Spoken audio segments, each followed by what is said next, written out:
ชัดๆมีมากมายเข้าวัดตอนสายสายเกินแก้กรรมเข้าวัดยามเป็นบุญหนุนนำเข้าวัดยามเป็นจะได้เห็นแต่น้ำใจเข้าวัดยามตายจะได้เห็นแต่น้ำตา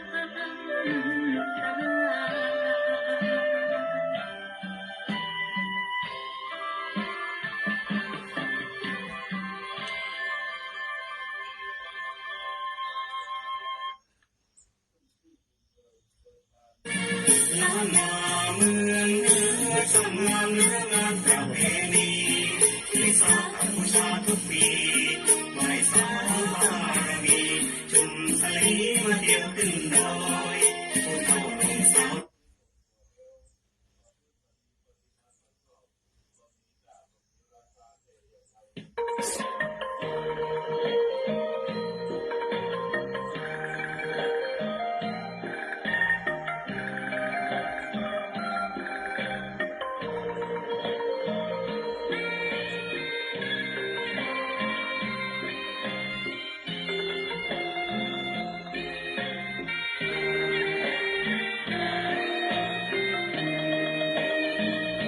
ชะตาฟ้าหรือบารมีชักนำจึงอยู่แต่ไกลล้ำพระธรรมไม่มีมองไม่ฟ้าเพียงดินยังทวินฝันไฟเข้าดงขมิ้นเมื่อใดอิ่มอกอิ่มใจเสมอสายทางคนดีใจน้อมอธิษฐานบารมีจึงดีที่ได้พบเจอเห็นชายผ้าเหลืองทุกวันฝันเพลินอยากบวชจริงละเมอเข้าวัดบ้านคงเป็นบุญที่เคยเป็นทุนสร้างมารักผ้าเหลืองดังว่าปรารถนา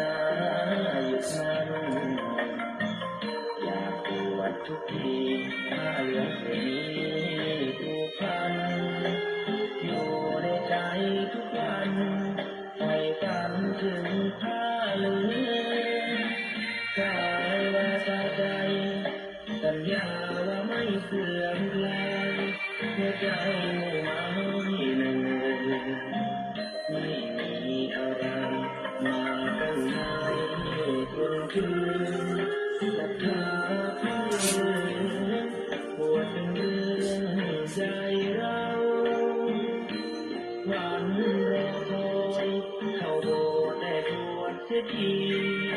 เป็นคนสุขเต็มที่ตามรอยความดีพระพุทธเจ้าไม่ลืมบุญคุณพ่อแม่การเลี้ยงเราทางเหลืองห่มกายกายเจ้าพ่อเราแม่เราศรัทธาตกใจจริงๆเป็นชายแต่หัวใจสิงพูดจริงทำจริงทุกอย่างทุกคืนทุกวันถ้าเหลืองคนถูกกายโอ้น้อเสนอกระทำนำทางชีวิ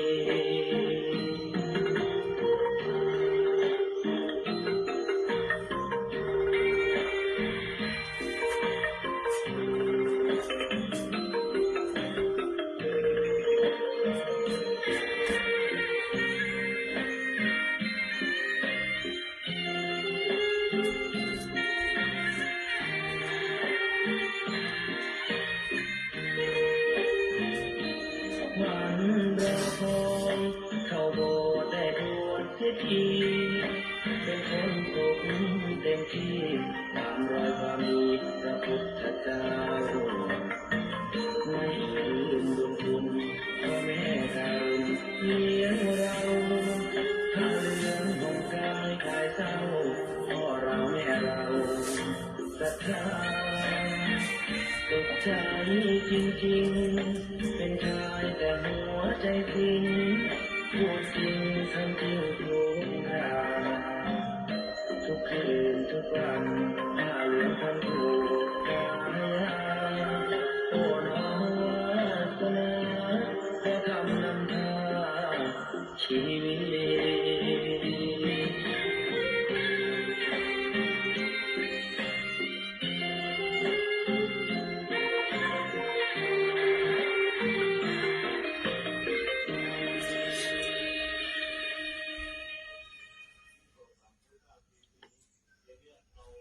เด็กน้อยจุงมือกันเดียวเป็นช้อยขึ้นบนดอยสุดแยกเทวา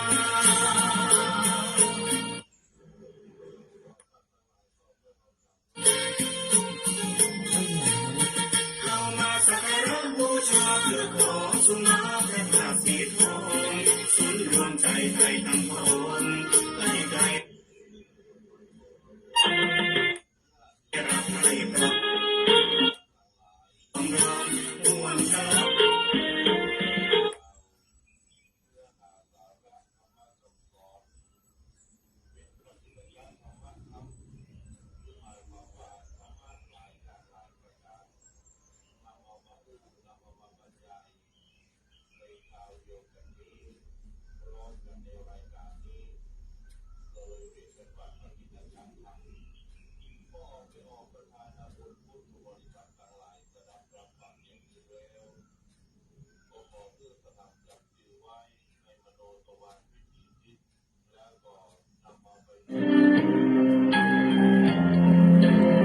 นะโมตัสสะภะคะวะโตอะระหะโตสัมมาสัมพุทธัสสะนะโมตัสสะภะคะวะโตอะระหะโตสัมมาสัมพุทธัสสะนะโมตัสสะภะคะวะโตอะระหะโตสัมมาสัมพุทธัสสะสุวรรณเจติยังเกสาวระมัคคารุคังวรัญญาธาตุงสุเทวนามกังนารักเขเวหิสัพพะปูชิตังอังวันทามิสัพพะทาปัญญาวาอัสมิงเยวะกันทิมาจีวัฏาระยังปิตาตัตตะเย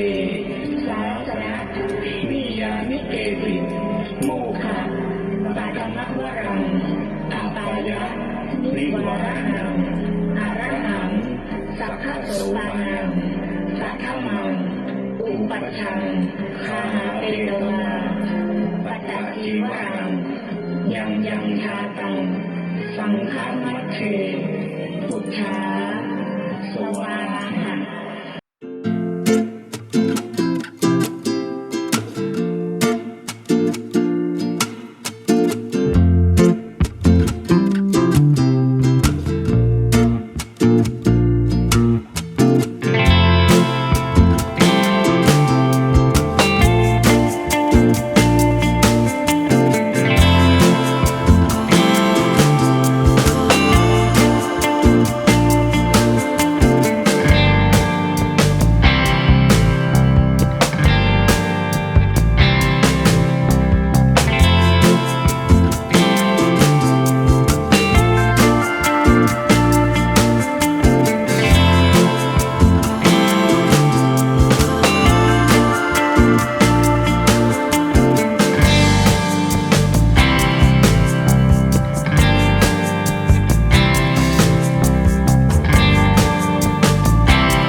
โยมพุทธบริษัททั้งหลายมีบุญรวมกับตนอย่างนี้แล้ว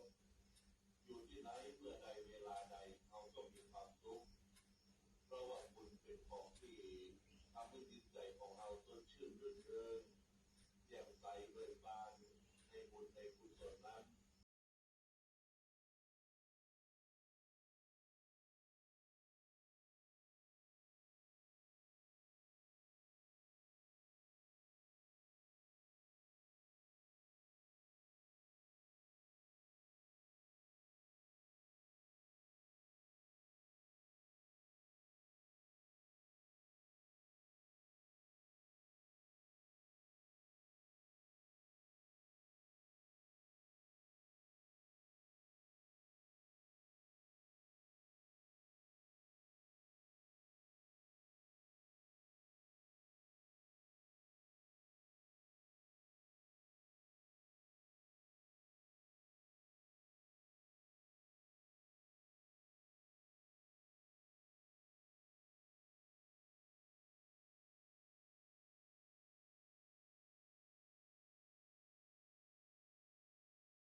จากเมืองรถม้า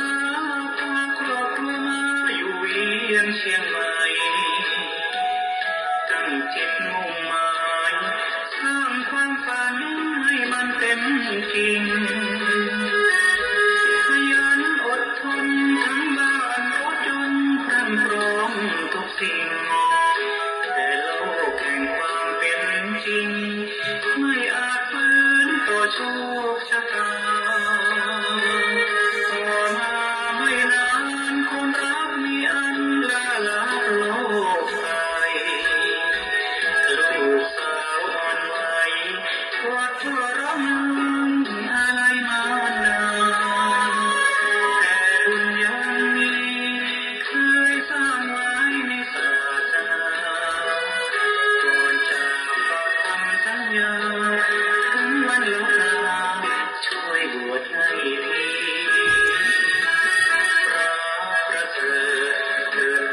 สุขได้ครองพระกา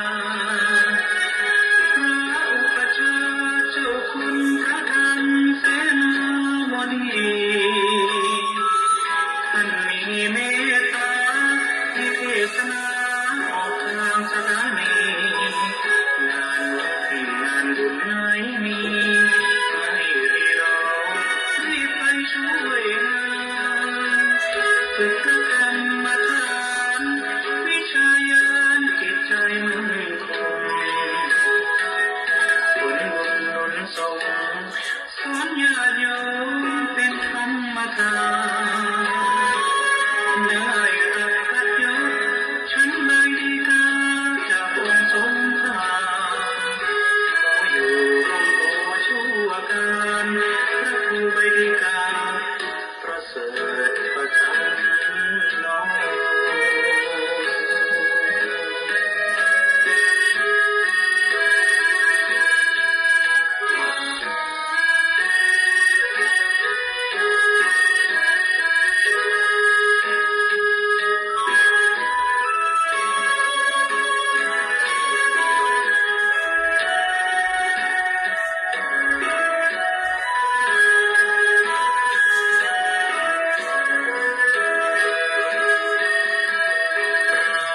เมตตา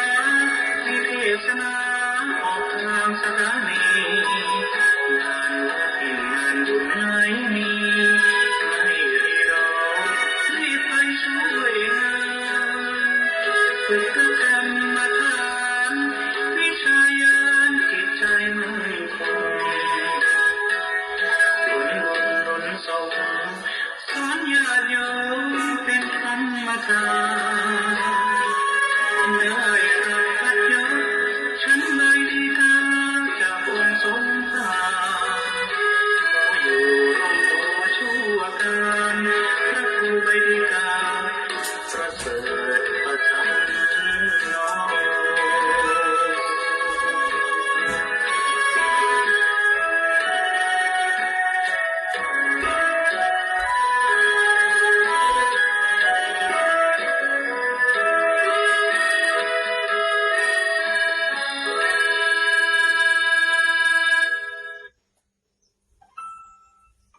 ที่นี่สถานีวิทยุบริการสาธารณะเพื่อพระพุทธศาสนา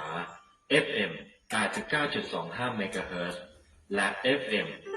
99.75 เมกะเฮิรตซ์ทำการออกอากาศตลอด 24 ชั่วโมง ณ วัดหนองกายตำบลสันป่ายางอำเภอแม่แตงจังหวัดเชียงใหม่ และท่านสามารถรับฟังได้ที่เว็บไซต์ www.wadnongkai.com ท่านสามารถติชมและแนะนำรายการได้โดยพิมพ์ข้อความผ่านทางหน้าเว็บไซต์หรือที่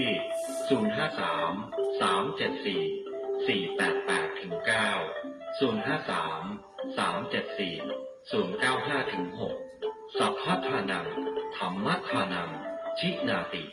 การให้ธรรมเป็นทานชนะการให้ทั้งปวง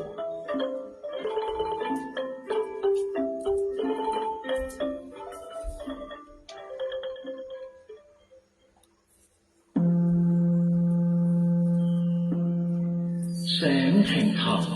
ชี้นำทางสงบขอเชิญร่วมเป็นเจ้าภาพค่าไฟฟ้าของสถานีวิทยุบริการสาธารณะเพื่อพระพุทธศาสนาของวัดหนองกาย FM 89.25 เมกะเฮิรตซ์และ FM 99.75 เมกะเฮิรตซ์สามารถร่วมบุญผ่านบัญชีออมทรัพย์วัดหนองกายธนาคารกสิกรไทยสาขาแม่ริมชื่อบัญชีกองทุนค่าไฟฟ้าวัดหนองกายเลขที่บัญชี 08720841118 ย้ำ08720841118 หรือที่เว็บไซต์ www.wadnongkai.com สอบถามรายละเอียดเพิ่มเติมได้ที่053-374-488 และ 053-374-489 แสงแห่งธรรมชี้นำทางสงบ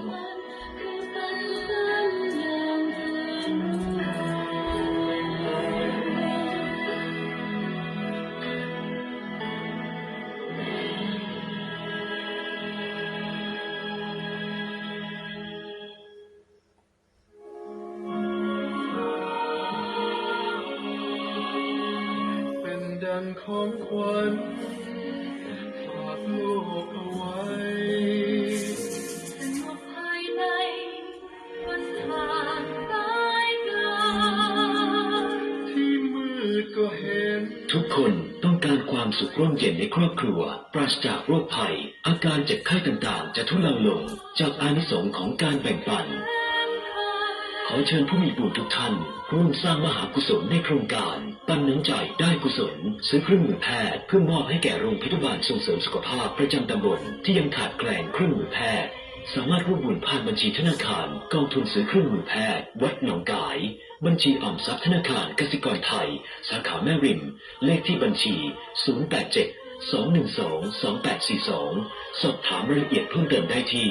วัดหนองกายตำบลสันปะยางอำเภอแม่แตงจังหวัดเชียงใหม่โทร 053-374-311 และ 053-374-488-9 เว็บไซต์ www.wadnongkai.com และข่าวสารต่างๆทาง Facebook Fanpage วัดหนองกายร่วมบุญได้ตั้งแต่บัดนี้เป็นต้นไป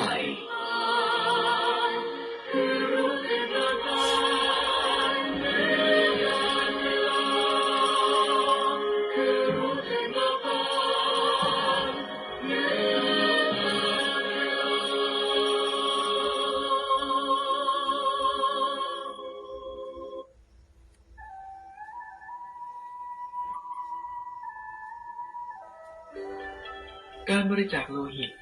เป็นปรมัตถทานบารมีสูงสุดที่มนุษย์ผู้มีบุญพึงกระทำได้ เพราะเป็นการให้ส่วนสำคัญส่วนหนึ่งของชีวิตตนเพื่อนำไปช่วยต่อชีวิตให้ผู้อื่น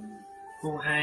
ย่อมเกิดความปิติความสุขทางใจจากผลบุญของการให้ที่ไร้ขีดจำกัดอย่างแน่นอน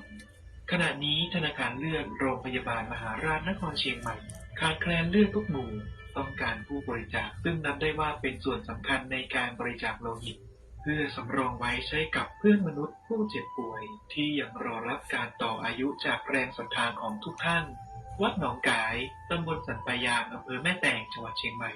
ขอเชิญผู้มีจิตศรัทธาผู้แสวงหาบุญใหญ่มหาปรมัตถทานบารมีทุกท่านที่มีอายุระหว่าง 17-60 ปีร่วมบริจาคโลหิตได้ที่งานธนาคารเลือดชั้น 1อาคารสีพัฒน์โรงพยาบาลมหาราชนครเชียงใหม่ตั้งแต่เวลา 8:30 น. ถึง 16:00 น. ไม่เว้นวันหยุดราชการสอบถามเพิ่มเติมโทร 053-945-624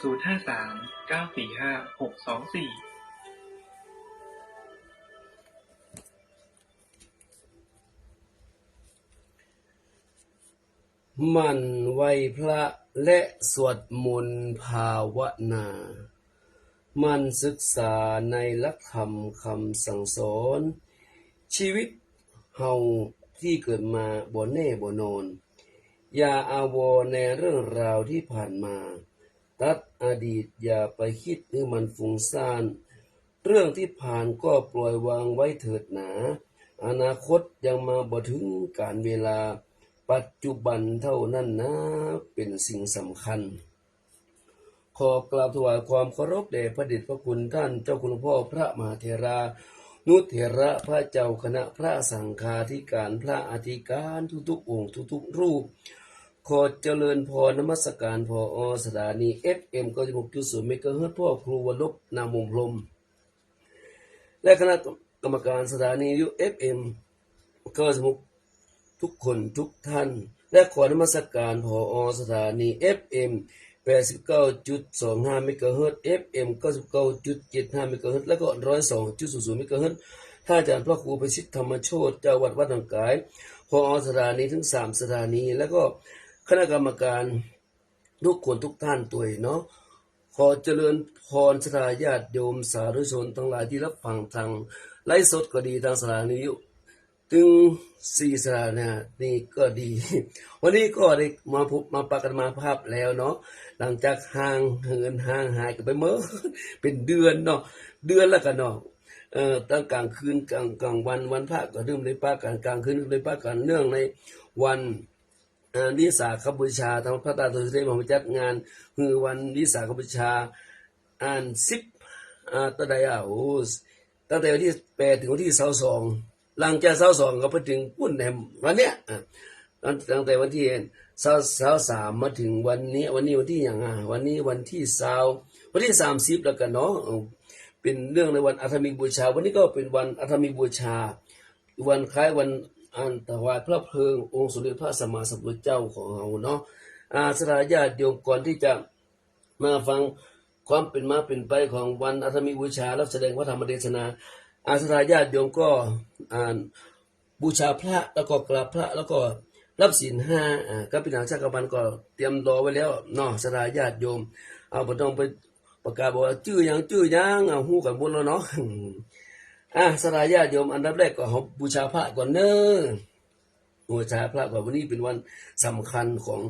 พุทธศาสนาของเฮาบางคนก็บ่ฮู้จักเพราะว่ามันเมื่อน่ะผลอันนี้มานี่เตือนหนึ่งเนาะมีวันอาถรรมิกบูชาคือวันถวายพระเพลิงขององค์สมเด็จพระสัมมาสัมพุทธเจ้าเนาะอันดับแรกเฮาบูชาพระก่อนเด้อบูชาพระก่อนแล้วก็รับศีลแล้วก็ฟังความประวัติความเป็นมาของพระธรรมอาถรรมิกบูชาแล้วก็แสดงพระธรรมเทศนาเกี่ยวกับพระพุทธเจ้าของเฮาต่อไปเนาะ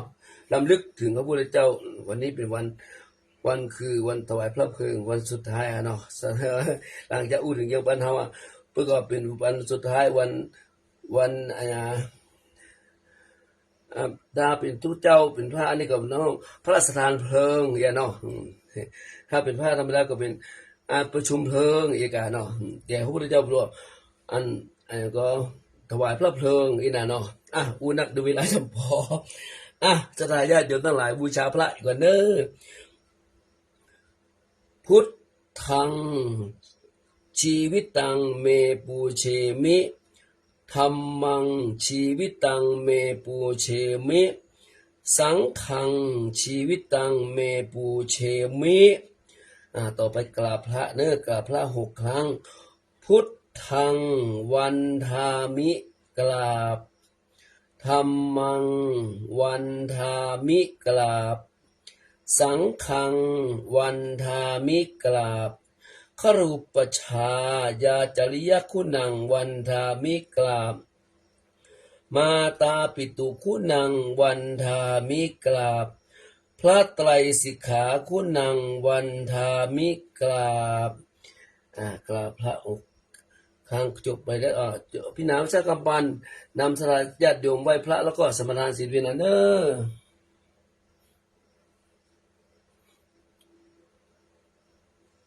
ตั้งแต่บัดนี้เป็นต้นไปขอเชิญชวนพ่อแม่ศรัทธาทุกท่านได้ร่วมกันไหว้พระและสมาทานศีลเป็นลำดับสืบต่อไปอิมินาสการเรนะพุทธังอภิปูชยามิอิมินาสการเรนะธัมมังอภิปูชยามิอิมินาสการเรนะสังฆังอภิปูชยามิอะระหังสัมมาสัมพุทโธภควาพุทธังภควันตังอภิวาเทมิสวาคาโตภควตาธัมโมธัมมังนามัสสามิสุปฏิปันโนภควโตสาวกสังโฆสังฆังนะมามิได้ร่วมกันสมาทานศีล 5พร้อมกันเน้อมะยังพันเตติสาระเนนะสหปัญจศีลานิยาจามะทุติยัมปิมะยังพันเตติสาระเนนะสหปัญจศีลานิยาจามะตติยัมปิมะยังพันเตติสาระเนนะสหปัญจศีลานิยาจามะนะโมตัสสะภะคะวะโตอะระหะโตสัมมาสัมพุทธัสสะนะโมตัสสะภะคะวะโตอะระหะโตสัมมาสัมพุทธัสสะนะโมตัสสะภะคะวะโตอะระหะโตสัมมาสัมพุทธัสสะพุทธังสรณังคัจฉามิธัมมังสรณังคัจฉามิสังฆังสรณังคัจฉามิทุติยัมปิพุทธังสรณังคัจฉามิทุติยัมปิธัมมังสรณังคัจฉามิทุติยัมปิสังฆังสรณังคัจฉามิตติยัมปิพุทธังสรณังคัจฉามิตติยัมปิธัมมังสรณังคัจฉามิตติยัมปิสังฆังสรณังคัจฉามิติสรณะขมนังนิทิตังปานาติปาตาเวรมณีสิกขาปะทังสมาธิยามิอะทินนาทานาเวรมณีสิกขาปะทังสมาธิยามิกาเมสุมิจฉาจาราเวรมณีสิกขาปะทังสมาธิยามิมุสาวาทาเวรมณีสิกขาปะทังสมาธิยามิสุราเมรยะมัชฌัปปมาทัฏฐานาเวรมณีสิกขาปะทังสมาธิยามิอิมานิปัญจสิกขาปทานิ สีเลนะสุขติงยันติสีเลนะโภคสัมปทาสีเลนะนิพุติงยันติตัสมาสีลังวิโสทะเยสดาญาติโยมก็ได้รับศีลห้าไปพร้อมกันแล้วเนาะต่อไปพี่น้องชาติกำปันอาราธนาธรรมให้ตมาเวลากาให้ทุกปีกำเนาะแล้วก็พระธรรมเทศนาก่อนจะเทศธรรมก็จะเล่าความเป็นไปเป็นมาของวันอาธรรมีบูชาเกษราญาติโยมฟังแล้วก็ฟังพระธรรมเทศนาเลยเนาะพี่น้องอาราธนาธรรมเลย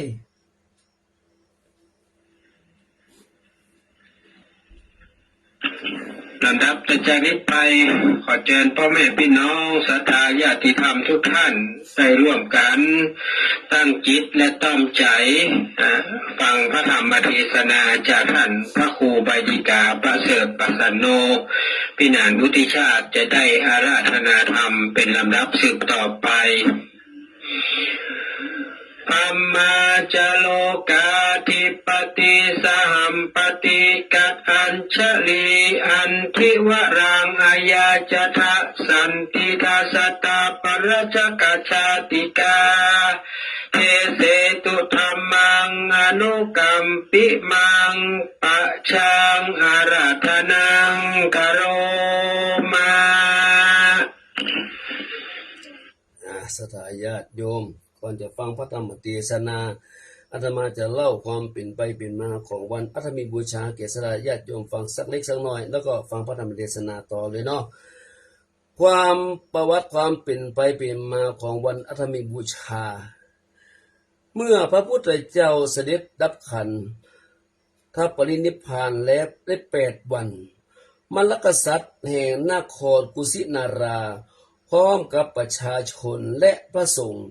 อันมีพระมหากัสสปะเถระเป็นประธานได้พร้อมกันกระทำการถวายพระเพลิงพุทธสรีระณมกุฏพันธนเจดีย์แห่งกรุงกุสินาราวันนั้นเป็นวันหนึ่งที่ชาวพุทธของเราต้องมีความสังเวชสลดอกสลดใจและมีวิปโยคโศกเศร้าเป็นอันยิ่งนักเพราะการสูญเสียแห่งพุทธสรีระ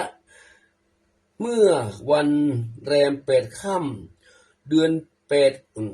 8ของทางภาคเหนือเนาะเดือน6ของทางภาคกลางซึ่งนิยมเรียกกันว่าเป็นวันอันอาธรรมีบูชาเนี่ยวันเนี้ยวัน8 ค่ำอาธรรมีนั้นเวียนมาบรรจบครบแต่ละปีพุทธศาสนิกชนบางส่วนโดยเฉพาะพระสงฆ์และอุบาสกและก็อุบาสิกาแห่งวัดนั้นๆวัดโดยเฉพาะของเฮาก็มีจัดรายการตั้งแต่วันวิสาขบูชาก่อนวันวิสาขบูชาก็มาตั้งแต่วันที่22เนาะ22ถึงวันที่ไปใจใด วันที่8กันเนาะรู้วันที่8ตุลาคมก็ว่าลำไปตั้งแต่วันที่8มาเนาะวันวิสาขบูชามีพระสงฆ์มาเจริญพุทธมนต์ถึงเจ้าถึงค่ำแล้วก็แสดงพระธรรมเทศนาตัวเองถึงวันที่22วันวิสาขบูชาหลังจากวันวิสาขถึงแล้ววันที่23เป็นต้นมาคือเป็นวันอาธรรมีบูชาเกี่ยวกับวันอาธรรมีบูชาคือวันนี้วันสำคัญคือวันถวายพระเพลิงวันอาธรรมีบูชานั้นเวียนมาบรรจบแต่ละปีโดยเฉพาะพระสงฆ์และอุบาสิกาวัดนั้นได้พร้อมใจกันประกอบพิธีบูชาขึ้นเป็นการเฉพาะภายในวัดเช่นที่ปฏิบัติกันมาอยู่ในวัดมหาธาตุยุวราชสรังสิตเป็นต้นแต่จะปฏิบัติกันมาแต่เมื่อใดบ่พบหลักฐานปัจจุบันนี้ก็ยังถือปฏิบัติกันอยู่ความสำคัญโดยที่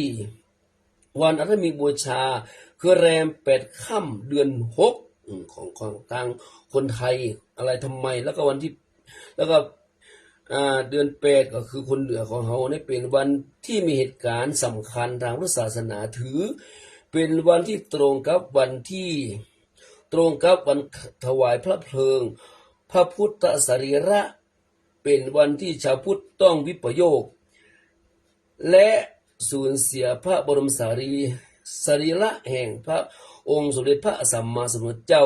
ซึ่งเป็นที่เคารพสักการะอย่างสูงยิ่งและเป็นวันควรแสดงธรรมสังเวชและระลึกถึงพระพุทธคุณให้สำเร็จเป็นพุทธานุสติภาวนาใหม่กุศลอันนี้เป็นญาณพิธีอัตมิบูชาโดยเวลาแสดงธรรมจำปอเนาะต่อไปสลาญาติโยมรับฟังพระธรรมเทศนาเนอะนะโมตัสสะภะคะวะโตอะระหะโตสัมมาสัมพุทธัสสะนะโมตัสสะภะคะวะโตอะระหะโตสัมมาสัมพุทธัสสะนะโมตัสสะภะคะวะโตอะระหะโตสัมมาสัมพุทธัสสะจรัทธะภิกขเวจาริกังพหุชนะหิตายะพหุชนะสุขายะโลกานุกัมปายะอัฏฐายะหิตายะเทวมนุสสานันติขอนอบน้อมแด่องค์สมเด็จพระสัมมาสัมพุทธเจ้าพระองค์นั้นขอนอบน้อมแด่องค์พระธรรมขอนอบน้อมแด่องค์พระอริยสงฆ์ขอกราบถวายความเคารพแด่พระเดชพระคุณท่านเจ้าคุณหลวงพ่อพระธรรมเสนาบดีหลวงพ่อรองเจ้าคณะภาค7เจ้าวัดวัดพระบรมธาตุดอยสุเทพนมัสการพระสงฆ์เถรานุเถระพระสหธรรมิกทุกรูปขอเจริญพรสราญาติโยมสาธุชนทั้งหลายบัดนี้อาตมาภาพจะได้แสดงพระธรรมเทศนาเดี๋ยวก่อนพี่ก่อนพระสัทธรรมคำสอนขององค์สมเด็จพระสัมมาสัมพุทธเจ้าเพื่อชี้ธรรมสว่างใจเพื่อชี้ความเป็นไปของชีวิตที่เราท่านทั้งหลายบ่เคยได้ยินได้ฟังมาก่อนเพราะเป็นเครื่องการประดับสติปัญญาของท่านสาธุชนทั้งหลายเท่าที่เวลาอันสั้นๆเล็กน้อยนี้จะเอื้อประโยชน์เพื่อตามสมควรสืบต่อไปศรัทธาญาติโยมสาธุชนทั้งหลายหลังจากที่พระพุทธเจ้าได้ทรงสั่งสอนธรรมแก่คนอื่นพอสมควรแล้วพระพุทธองค์ได้เสด็จกลับไปยังแคว้นของพระพุทธองค์เองและได้นำธรรมที่ทรงค้นพบนั้นไปแสดงแก่พระปยุรญาติและทำให้พระญาติทั้งหลายทั้งพระราชมารดาพระอนุชาพระกนิษฐาพระมเหสีคือพระนางพิมพาพระราชโอรสคือพระราหุลนอกจากนี้ยังมีเหล่าพระญาติแห่มนับร่วม20,000 คนได้ออกบวชตามพระองค์สถานเนี่ย20,000 กว่าคนบวชตามพระองค์เหล่านี้แสดงว่าพระธรรมที่ทรงค้นพบนั้นนอกจากจะเพื่อมวลมนุษย์แล้วยังเป็นประโยชน์แก่พระปยุรญาติของพระพุทธองค์เองตัวเองเมื่อเป็นเช่นนี้ย่อมทำให้พวกเรามั่นใจในพระพุทธองค์ว่าถ้าบ่ใจธรรมที่เลิศจริงแล้วพระพุทธองค์คงบ่ชักชวนให้พระปยุรญาติออกบวชตามพระพุทธองค์จนทิ้งราชสมบัติทางโลกให้ไร้ค่าเช่นนี้เป็นแน่นอนท่านสาธุชนทั้งหลายพระพุทธเจ้าของเราทั้งหลายนั้นทรงนำธรรมมาเปิดเผยแก่ชาวโลกและนำความสุขมาแก่ชาวโลกทำให้เหล่ามวลมนุษย์ได้ตื่นขึ้นจากความลับไหลทางปัญญาก่อนหน้านี้ปากันหลงงมงายอยู่กับความเชื่อที่ว่าพระเจ้าสร้างเฮามาพระเจ้าสร้างโลกพระเจ้าสร้างทุกสิ่งทุกอย่างผู้ใดภักดีต่อพระเจ้าจะได้รับชีวิตอมตะจากพระองค์เมื่อพระพุทธเจ้าของเฮาทรงตรัสรู้แล้วความจริงของโลกก็คือโลกที่เฮาอาศัยอยู่ทุกวันนี้บ่มีพระเจ้าสร้างมันเกิดได้เองโดยปัจจัยต่างๆชีวิตของเฮาแต่ละคนบ่มีพระเจ้าสร้างแต่เกิดได้เองโดยปัจจัยภายในของแต่ละคนถ้าปัจจัยที่จะทำให้เกิดยังมีอยู่ก็ยังจะเกิดแถมต่อไป แต่ถ้าปัจจัยที่จะทำให้เกิดหมดไปการเกิดก็จะบ่มีพระพุทธองค์ทรงค้นพบว่าชีวิตของเฮาแต่ละคนนั้นเกิดมาได้ด้วยตัณหาเป็นอย่างเหนียวภายในใจประกอบกับความเข้าใจผิดจึงได้มีการกระทำไปต่างๆนานาตามความเข้าใจผิดนั้นและเพราะการกระทำนั้นจึงส่งผลให้ปฏิสนธิจิตได้ปัจจัยในการเกิดและทำให้เป็นเกิดได้ในภพต่างๆวนเวียนกันอยู่เช่นนี้เป็นเวลาเมินพระพุทธองค์ทรงเปรียบเทียบว่าชีวิตเฮาแต่ละคนนั้นเหมือนกับการเกิดขึ้นของต้นไม้คือต้นไม้มียางเหนียวที่เมล็ดถ้าเมล็ดต้นไม้นั้นมียางเหนียวอยู่มีพื้นดินที่จะเพาะปลูกให้เกิดได้และได้น้ำเป็นส่วนประกอบเมล็ดต้นไม้นั้นก็จะสามารถเพาะปลูกให้งอกงามเจริญเติบโตขึ้นมาได้ส่วนสิ่งที่มีชีวิตบ่เพียงพอแต่มนุษย์เราเท่านั้นแต่ยังมารวมถึงสัตว์เดรัจฉานอื่นๆตัวก็เหมือนกันถ้ายังมีตัณหาในจิตใจอยู่และได้พบที่เกิดเป็นเหมือนพื้นดินและได้กรรมที่ทำลงไปเพราะอวิชชาเป็นตัวหล่อเลี้ยงเหมือนน้ำทั้งสามอย่างนี้รวมกันก็ทำให้ชีวิตเกิดขึ้นได้เองการที่พระพุทธเจ้าของเฮาทรงนำความจริงนี้มาเปิดเผยทำให้เหมือนปลดแอกความเข้าใจผิดจากจิตใจของเรามนุษย์ทำให้คนจำนวนนักพ้นจากความเป็นทาสแห่งตัณหาเกิดปัญญาสว่างขึ้นมาภายในจิตในใจและได้หลุดพ้นจากพันธนาการเกิดและได้นิพพานไปแล้วจำนวนนักท่านสาธุชนพุทธบริษัททั้งหลายหลังจากที่มีผู้หูตามพระพุทธองค์และได้บวชตามพระพุทธองค์พระพุทธองค์ทรงพระสาวกเหล่านั้นแยกย้ายกันนำความจริงนี้ไปเปิดเผยแก่เจ้าโลกโดยพระดำรัสที่ว่าจัตรัฐะภิกขเวจาริกังพหุชนะหิตายะพหุชนะสุขายะโลกานุกัมปายะอัฏฐายะหิตายะเทวมนุสสานังแปลความว่าดูก่อนภิกษุทั้งหลายพวกเธอทั้งหลายจงจาริกไปเพื่อประโยชน์แก่คนจำนวนนักเพื่อนำความสุขไปเพื่อมหาชนเพื่ออนุเคราะห์แก่ชาวโลกเพื่ออรรถประโยชน์ทั้งแก่เทวดาและมนุษย์ทั้งหลายเตอะบรมธรรมทั้งหลายที่พระพุทธองค์ตรัสรู้นั้นว่าโดยรวมแล้วพระองค์ทรงมุ่งหวังเพื่อโปรดเหล่ามนุษย์หลุดพ้นเป็นแก่นสารหลัก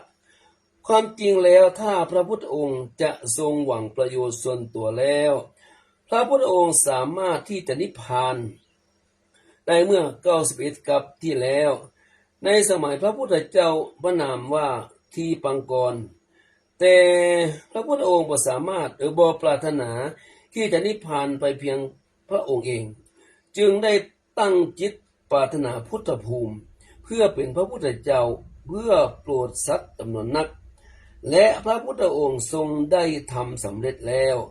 ตามปณิธานที่ทรงตั้งเอาไว้ธรรมที่ทรงสั่งสอนชาวโลกมาตลอด45พรรษานั้นรวมแล้วได้ 84,000 พระธรรมขันธ์แม้จะเป็นธรรมที่มามากมายเช่นนี้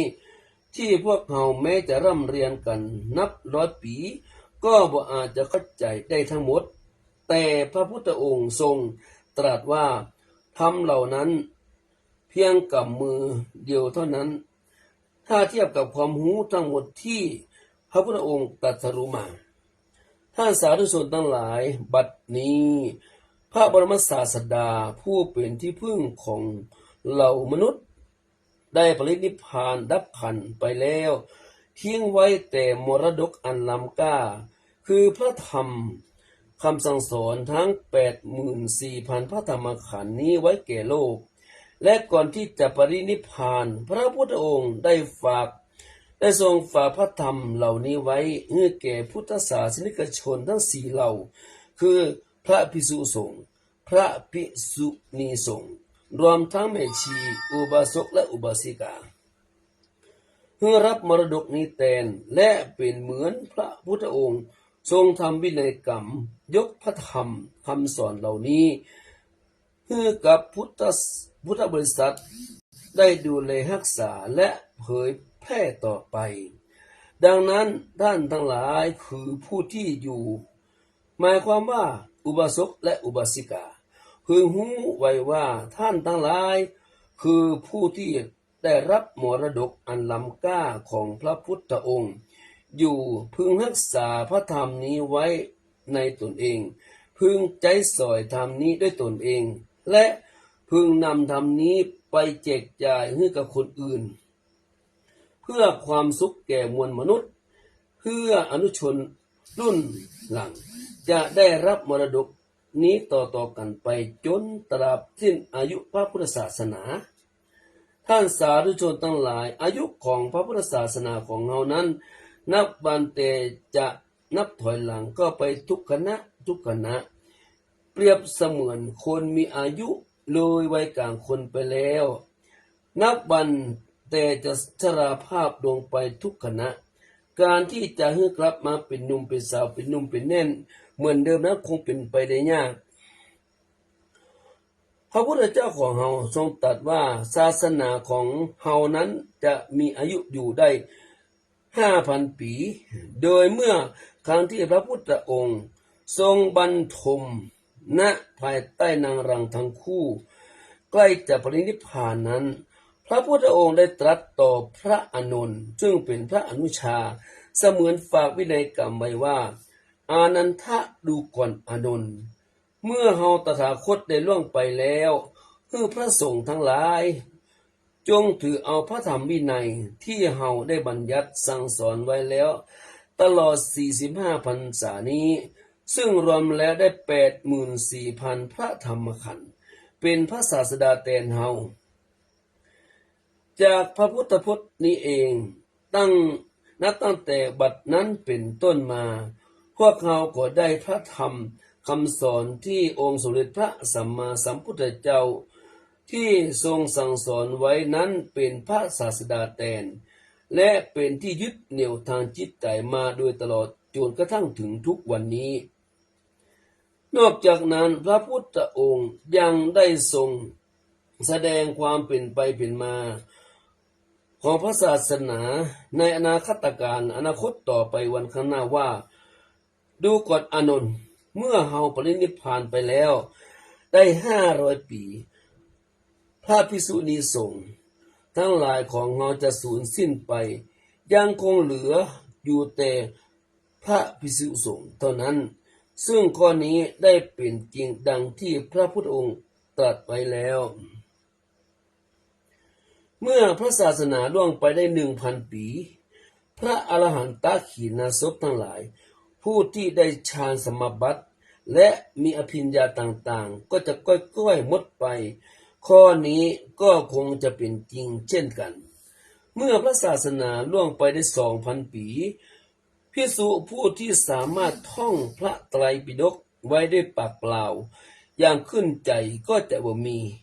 และจะค่อยๆหมดไปเช่นกันข้อนี้ก็เป็นจริงแล้ว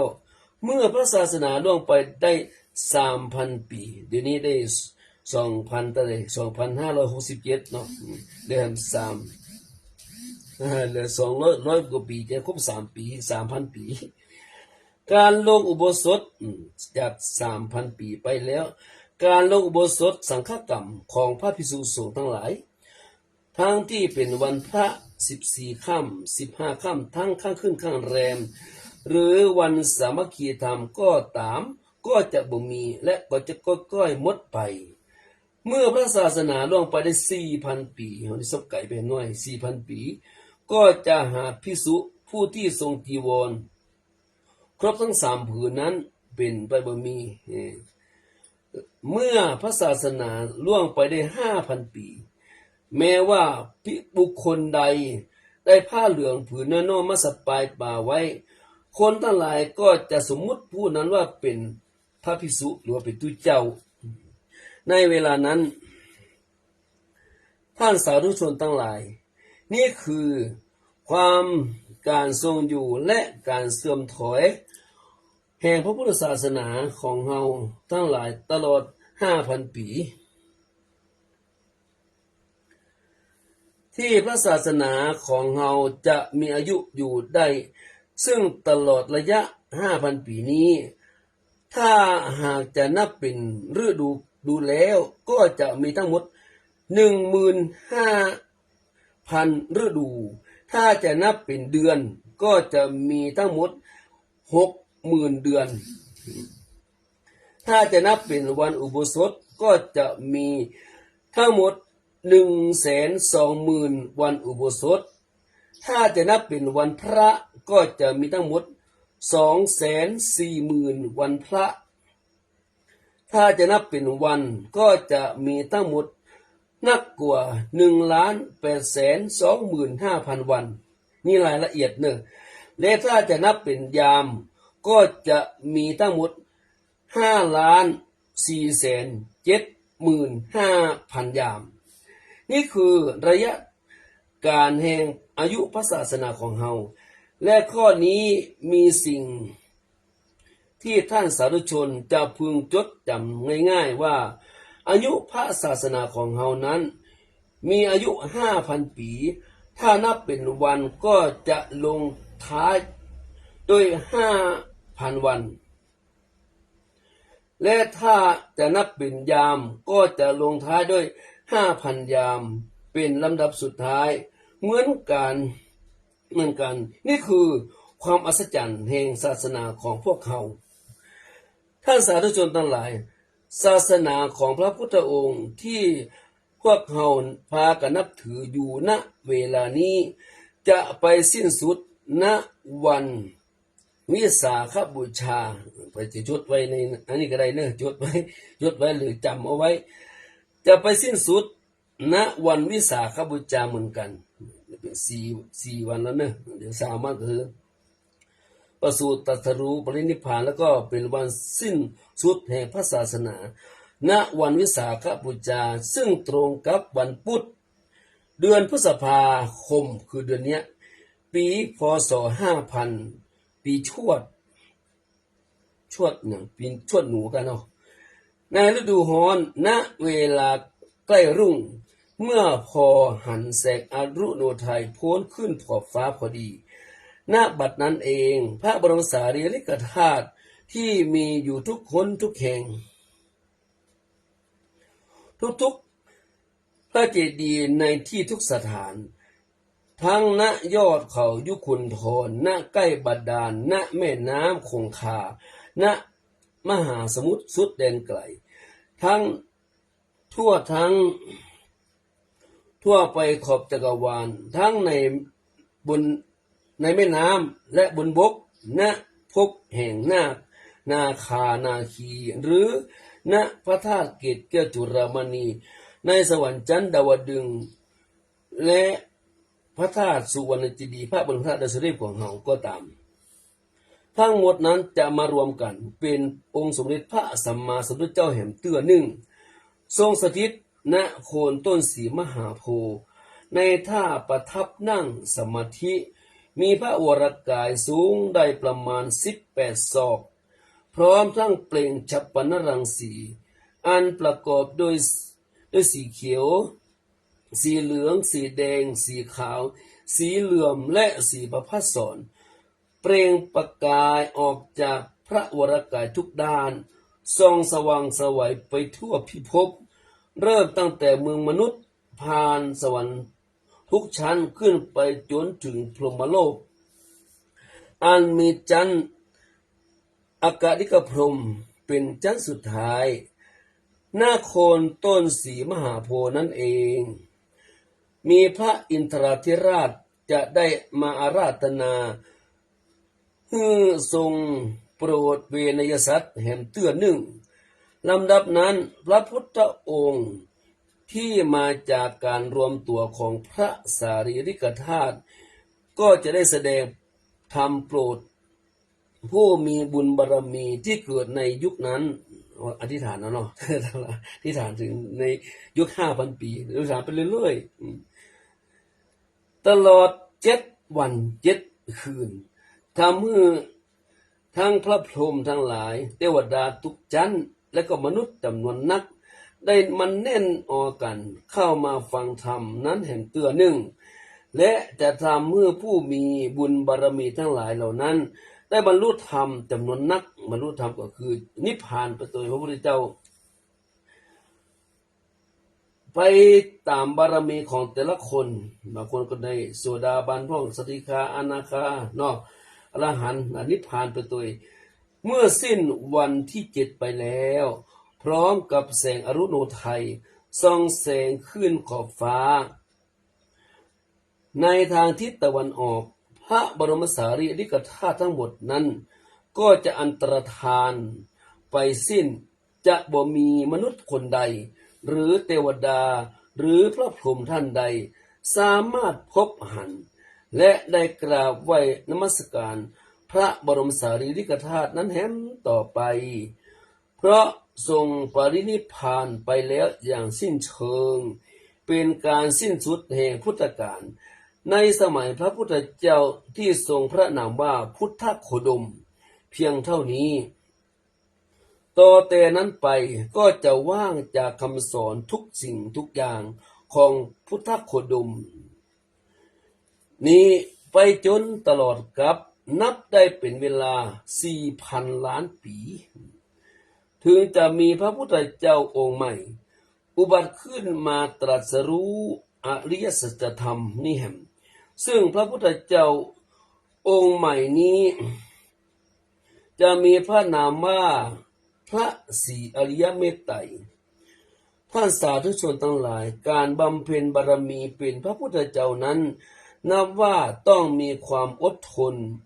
นักยิ่งกว่าสิ่งอื่นใดมากมายหลายล้านเท่านักทั้ง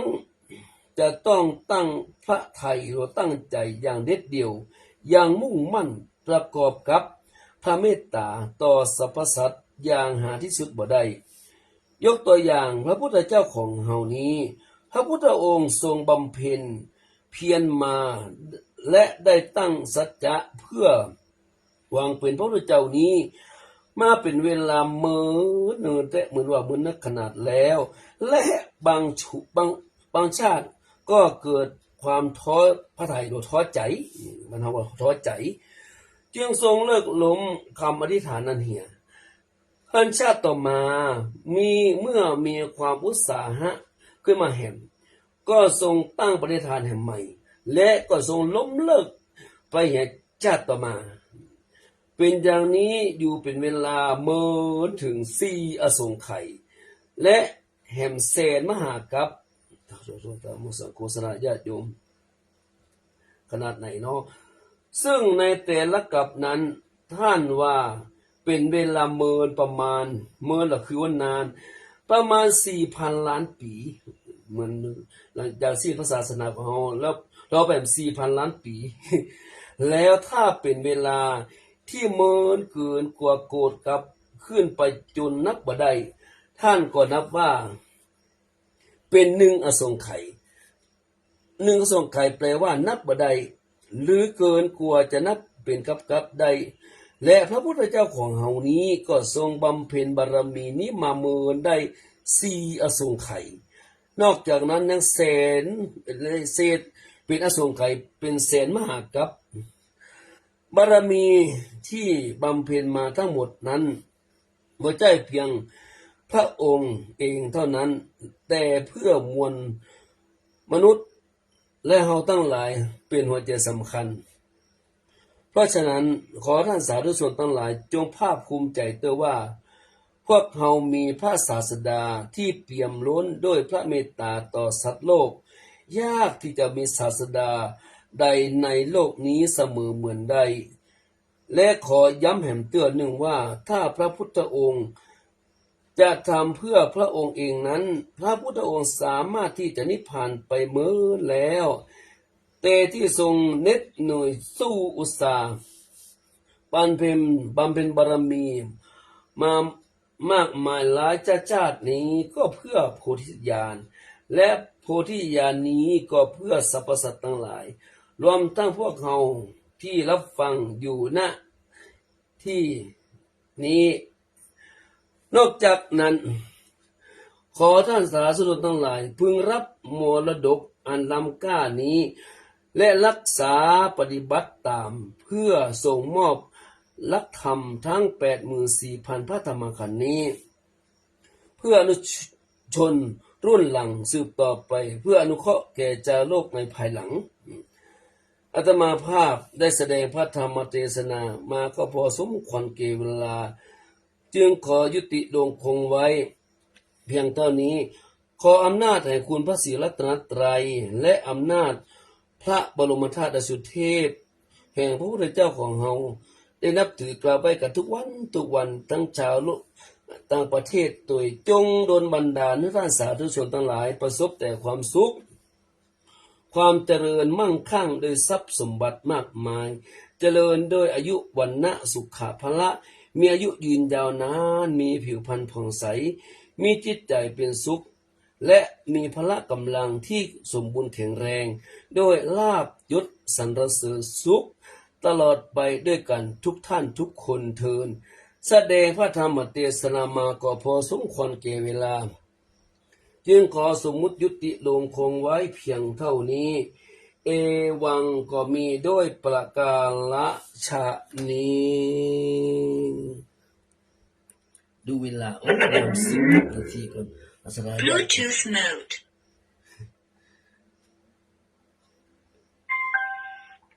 ฟังเพลงพระธาตุดอยสุเทพสกรรมเนาะเมื่อกี้เปิดสถานีบริเวณไว้พระธาตุดอยสุเทพสกรรมเนาะ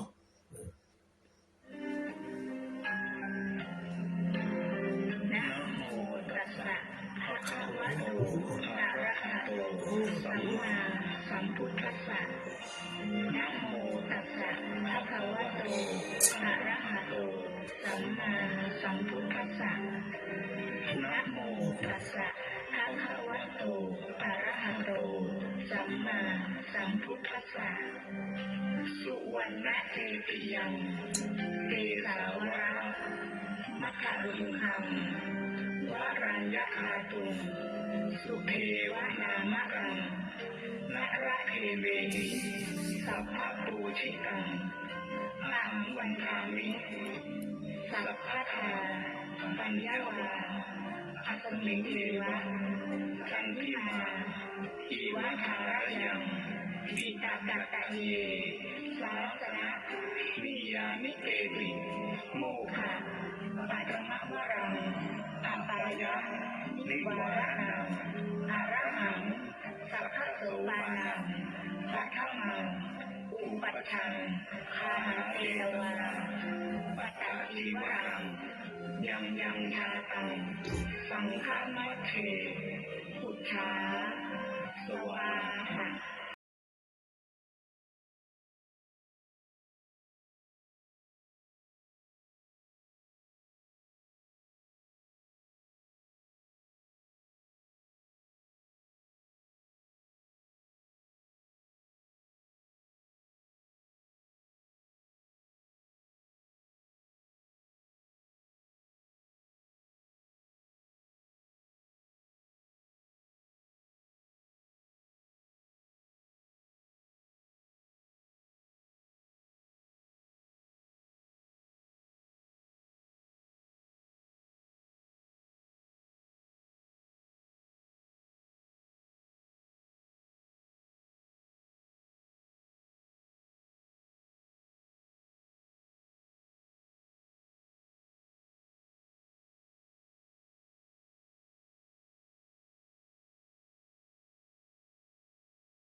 สถาญาติโยมสาธุชนทั้งหลาย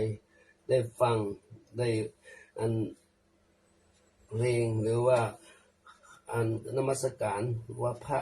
ระธาตุสวนเจดีย์ไปเรียบร้อยแล้วเนาะนะโมตัสสะนั่นน่ะเนาะจากตุพี่โหน่งกับน้องสาวเพิ่นร้องดูเวลาก่อนโอ้เหลือ5 นาทีสถาญาติโยมเตรียมน้ำไว้เด้อเตรียมน้ำไว้เดี๋ยวมันจะสวดยะถาวันนี้เป็นวันสำคัญจะได้วันคล้ายวันถวายพระเพลิงขององค์สมเด็จพระสัมมาสัมพุทธเจ้าของเฮาเป็นวันนี่เป็นวันอาทิตย์มีบูชาทางวัดพระธาตุศรีของเราก็จัดมาได้7 วันวันนี้เป็นวันที่7วันนี้มีพระธรรมเทศนาแห่งกันหนึ่งเนอะได้นิมนต์พระอาจารย์อย่างทางว่าทางไม่ริมมันนะเทศดีๆเปิดคือห้อยท้ายวันสุดท้ายจะกระโลงกาบฟังวันท่านมีบูชาท่านอย่างอันมาก็จำชื่อบ่ได้เป็นบุตรเทศเกิดมาเทศทำมหาจารย์มาปีแล้วก็หาเนาะโอ้เสียงเปิ้นม่วนนะเปิ้นที่ใจก็เลยได้นิมนต์ท่านมาแสดงธรรมในวันนี้วันอัฐมิบูชาวันสุดท้ายหลังจากพระธรรมเทศนาแล้วก็ได้สวดพุทธมนต์สวดพุทธมนต์กันเนาะที่ก็สวดก็อาสนัยสถาญาติโยมม่วนเด้อฟังใครที่มาวัดพระธาตุสุเดชบ่ได้ก็ฟังทางไลฟ์สดของอาตมาภาพประสันโนภิกขุนี่แหละที่สถาญาติโยมได้ฟังกันอย่างสุพินจันทวงศ์เนี่ยเพิ่นได้ฟังเพิ่นดึงคอมเมนต์มาฟังตลอดทุกวันถึงทำบัดเจ้าทำบัดเย็นแต่พรุ่งนี้เราเจอกันแน่นอนวันนี้ไม่ได้เจอกันเตื้อวันนี้จะฟังพระธรรมเทศนาวันสุดท้ายก่อนนะพรุ่งนี้เข้ารายการปกติเนี่ยสถาญาติโยมก็มาฟังกันเหมือนเดิมเนาะทางสถานีก็สิมุกตัวทางไลฟ์สดตัวสถาญาติโยมเตรียมน้ำไว้เรียบร้อยแล้วเนาะตั้งใจกวดน้ำเนาะกวดน้ำคือแก่สรรพสัตว์ทั้งหลายหรือว่าญาติพี่น้องของเราที่ล้มหายใจจากไปเทวบุตรเทวดาเจ้ากรรมนายเวรแล้วก็ลูกกเทวดาจะมีบ้านผีเฮือนนี่เนาะเป็นอสุรกายมารับบุญกุศลวันนี้วันสำคัญเนอะเป็นวันถวายพระเพลิงพระพุทธเจ้านะนะเนาะเรียบร้อยแล้วบ่เนาะกวดน้ำเนอะยะถาวาริวหาปุราปาริปุเรนติสาครังเอวะเมวะอิโตทินังเปตานังอุปกปติอิเชตังปริตังตุมังคิปะเมวะสมินสันตุสัพเพปุรินตุสังกปาจันโทปนรโสยถามณีโชติรโสยถาสัพพิติโยวิวัสสันตุสัพพะโรโควินาสันตุมาเตภวันตรายุสุขีตีคายุโกภวะอาภิวาตานาสีริสนิจังวุฒาปัจจยโนจัตตารโรธรรมาวัตันติอายุวันโนสุขังพลังอโรคยาปรมาลาภาสันตุติปรมังธนังวิสาสาปารามายตินิพนังปะรามังสุขมิโจมีใจแคล้วคลาดปลอดภัยอันตรายทั้งหลายทั้งปวงอยู่เย็นเป็นสุขร่างกายสมบูรณ์แข็งแรงให้มากล้าขึ้นกล้ากายทำการทำงานอันใดก็การกรุงรุ่งเรืองจงเจริญบริจตุและพิทบเสนสีประการคือมีอายุวันนะสุขะพละปฏิภาณธรรมสารสมบัติมาปรารถนาสิ่งหนึ่งประการใดขอสมความมุ่งมั่นปรารถนาสิ่งนั้นด้วยเทินขอเจริญพรเวลาเหลืออยู่เปิดเพลงขอพิจารณาให้ฟังแล้วรายการพิจารณาต่อเนอะ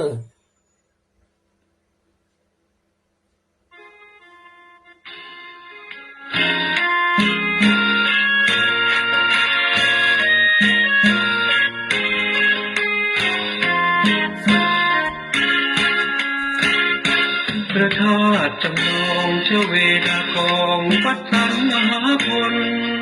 เชิญชวนท่านสาธุชนร่วมสร้างกุศลทานบารมีพระภูปาลักขิณวัดญาณสิทธิวาทีได้เลิกเปิดงานพิธีในวันมาฆบูชาพุทธิชาติคำพันประชาสัมพันธ์ร่วมกันสร้างบุญผ้าป่ากฐินกองทุนเพื่อต่อบุญพระศาสนาเชเวดากองพระธาตุจำลองควรผู้บูชาเพื่อจำราศีปีมาได้กราบบูชา ปองมหาจันทร์ของชาวบ้านปะทิวแม่วางต้อนรับผู้มารวมสร้างพระธาตุเจดีย์ชเวดากอง